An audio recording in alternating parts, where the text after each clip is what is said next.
जय हिंद दोस्तों। तो फाइनली जेकेएसएसबी को 4022 वैकेंसीज जेकेपी कांस्टेबल की रेफर हो चुकी है। तो इसका नोटिफिकेशन हमें आने वाले दिनों में देखने को मिल सकता है। तो सबसे अच्छी बात है कि हम वैकेंसीज का काफी टाइम से वेट कर रहे थे। वैकेंसीज चलो आ चुकी हैं, ठीक है ना, आने वाली हैं वैकेंसीज, तो बहुत अच्छी बात है। अगर अब बात करें कि वैकेंसीज जो है रेफर हो चुकी है, अब रेफर होने के बाद कितनी हुई है आपको सभी को पता होगा। बात करते हैं कि तैयारी कैसे करनी है, कुछ चीजें बताने वाला हूं, उन चीजों को ध्यान से समझो। सबसे पहली बात कि रेफर हो चुकी है। रेफर होने के बाद कुछ कैंडिडेट्स ऐसे हैं, कुछ एस्पिरेंट्स ऐसे हैं जिन्होंने कल से ही तैयारी करना शुरू कर दी है। वो किसी भी बहस में इन्वॉल्व नहीं हो रहे कि क्या होगा क्या नहीं होगा, क्या होना चाहिए क्या नहीं होना चाहिए। उन्होंने सिर्फ तैयारी पे फोकस करा है कि हमें नौकरी लेनी है। वहीं पे कुछ ऐसे एस्पिरेंट्स हैं जो पढ़ने के सिवाय और काम कर रहे हैं। दोस्त, अभी शायद आपको और चीजों में इन्वॉल्व होने की जरूरत नहीं है। सरकार ने अपना काम कर दिया, अब आपका काम है कि आपको तैयारी करनी है, आपको सिलेक्शन लेनी है। बाकी चीजों में इन्वॉल्व होने का कोई फायदा नहीं है जब तक नोटिफिकेशन नहीं आता। नोटिफिकेशन आने तक का वेट कर लो। अभी सिर्फ एक काम करो, सिर्फ पढ़ो, सिर्फ पढ़ने का काम करो, क्योंकि बाकियों से तुम्हें आगे चलना है, ठीक है ना। अगर बाकियों की तरह करोगे सिलेक्शन से दूर जाओगे। अब बात आती है सर सिलेबस की। सिलेबस के लिए क्या करें? पढ़ना है तो पढ़ें क्या? सिलेबस तो किसी को नहीं पता। यहां पे मैं कोई भी एक्सपेक्टेड सिलेबस की बात नहीं करूंगा दोस्त, मैं सिर्फ बात करूंगा कि सिलेबस क्या हो सकता है क्या नहीं हो सकता। देखो, लास्ट जो जेकेपी का आपकी वैकेंसी आई थी वो जेकेपी ने खुद ली थी और उसमें अंग्रेजी नहीं थी। अब ये वैकेंसी जो है, ये जो एग्जाम है, ये कौन ले रहा है? ये ले रहा है जेकेएसएसबी। तो सिलेबस किसी को नहीं पता क्या आने वाला है। मैं कुछ नहीं बताऊंगा कि सिलेबस क्या होगा क्या नहीं होगा, क्योंकि फायदा कोई नहीं है। एट द एंड क्या पता सिलेबस चेंज हो जाए तो फिर आप बोलोगे कि सर आपने तो ये बताया। अच्छा, इसीलिए बात ही नहीं करते। अभी हमें शुरू कैसे करनी है तैयारी, उस पर बात करते हैं। दोस्त, जब तक सिलेबस नहीं आता तब तक आप बेसिक्स तो पढ़ सकते हो ना। अपना बेसिक्स या बेस तो पढ़ सकते हो, जो सभी कंपिटिटिव एग्जाम का एक ही होता है। अपना अर्थमेटिक सुधार लो, अपनी रीजनिंग सुधार लो, अपनी जीएस पोर्शन पढ़ना शुरू कर दो, उसके बाद स्टैटिक पोर्शन पढ़ना शुरू कर दो, जिससे आप ही को हेल्प रहेगी। जब आपका सिलेबस आ जाएगा, जब रिवाइज करोगे तो आपको कंसेप्ट पता होंगे। अगर आज के टाइम पे आप सीधे सीधे वही चीजें रटना शुरू कर दोगे जब सिलेबस के अकॉर्डिंग, तो एट द एंड फिर प्रॉब्लम आएगी, क्योंकि कंसेप्ट स्ट्रॉन्ग नहीं है, आपने तो सिर्फ रटी हुई हैं चीजें, तो रट के सिलेक्शन नहीं होगी।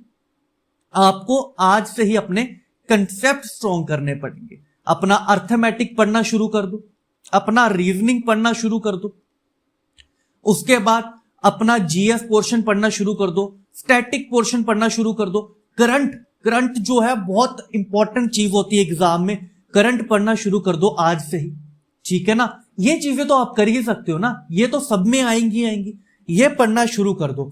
अब बात आती है सर पेड की। दोस्त, अभी हम कोई भी पेड नहीं निकालेंगे ना, स्पेसिफिकली जेकेपी कांस्टेबल के लिए कोई बैच निकालेंगे। क्यों? क्योंकि वहां पे भी मैं वही पढ़ाऊंगा जो फाउंडेशन में ऑलरेडी मैं पढ़ा रहा हूं। अभी फाउंडेशन बैच आपका चल रहा है, जो रोज रीजनिंग की क्लास रात को 9 बजे लगती है। अब वहां पे आके रीजनिंग पढ़ सकते हैं, अपने बेसिक स्ट्रॉन्ग कर सकते हैं, ठीक है ना, क्योंकि अभी टाइम है बेसिक स्ट्रॉन्ग करने का। बाद में सिर्फ मॉक ही लगाने हैं। जब सिलेबस आ जाएगा तब मॉक टेस्ट पे ही अपन भी चल जाएंगे, ठीक है ना। अभी तो बेसिक्स पढ़ सकते हैं, तो रात को 9 बजे आइए, रीजनिंग का बेसिक पढ़िए। थोड़े ही दिनों में मैथ्स की क्लास फिर से शुरू हो जाएगी। वरुण सर थोड़े से बिजी चल रहे हैं, तो उनकी क्लास भी शुरू हो जाएगी, जीएस की क्लास भी शुरू हो जाएगी। आप ये चीजें तो पढ़ सकते हैं कि नहीं पढ़ सकते? बिल्कुल पढ़ सकते हैं। और जब दोस्त हमारा सिलेबस आउट हो जाएगा, तब हम आपके लिए लेके आएंगे क्रैश कोर्स।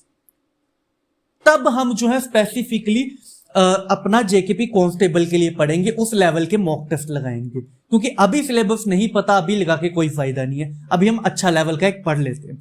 क्रैश कोर्स में क्या रहेगा सर? रिवीजन कर लेंगे, रिवीजन के बाद हम मॉक टेस्ट लगा लेंगे, फुल लेंथ मॉक टेस्ट लगा लेंगे। अभी के लिए आप बेसिक पे ध्यान दीजिए, जो आपका बेस है वो स्ट्रॉन्ग कीजिए, ठीक है ना।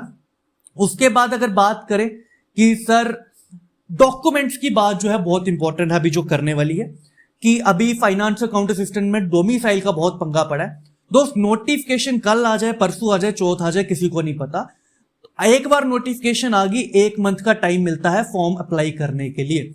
अब 1 मंथ में हो सकता है, अगर अभी तक आपने डॉक्यूमेंट्स नहीं बनाए, लाइक आपके कैटेगरी हो गया, अगर किसी का डोमिसाइल नहीं है वो बनाना चाहे, तो उसको टाइम लगता है, 1 मंथ तक लग जाता है। तो आज बनाना शुरू करोगे तो कम से कम अगले मंथ तक शुरू हो जाएगा, मतलब कि पूरा 1 महीना लगेगा, कम से कम डॉक्यूमेंट्स बन जाएंगे। अगर आप अभी नहीं बनाओगे, बाद में बनाओगे, कट ऑफ डेट चले जाएगी, फिर आप बाद में बोलोगे सर हमारा कैटेगरी नहीं लग पाया, हमारा डॉक्यूमेंट नहीं लग पाया। और मान के चलो दोस्त, नौकरियां जाती हैं ऐसे, इन चीजों में नौकरियां जाती हैं, तो इसीलिए आज से ही डॉक्यूमेंट बनाना शुरू कर दो। कोई भी किसी भी एग्जाम का कोई नोटिफिकेशन उठा लो, डीवी देखो कि उसकी डीवी में क्या क्या चाहिए होता है, वो डॉक्यूमेंट्स अपने आज ही तैयार कर लो, ठीक है ना। तो बस इतनी सी बातें थी जो मैं करने आया था। अभी हम सिर्फ जो फाउंडेशन बैच चल रहा है, ठीक है, वो पढ़ते हैं, जिसमें हमारे बेसिक कंसेप्ट स्ट्रॉन्ग होंगे ही होंगे, और जब सिलेबस आएगा तब हम एक क्रैश कोर्स पढ़ लेंगे, ठीक है। तो इतना सब कुछ बताना था, तो बता चुके हैं। थैंक यू सो मच, जय हिंद। मिलते हैं अपने शाम की क्लास में 9 बजे।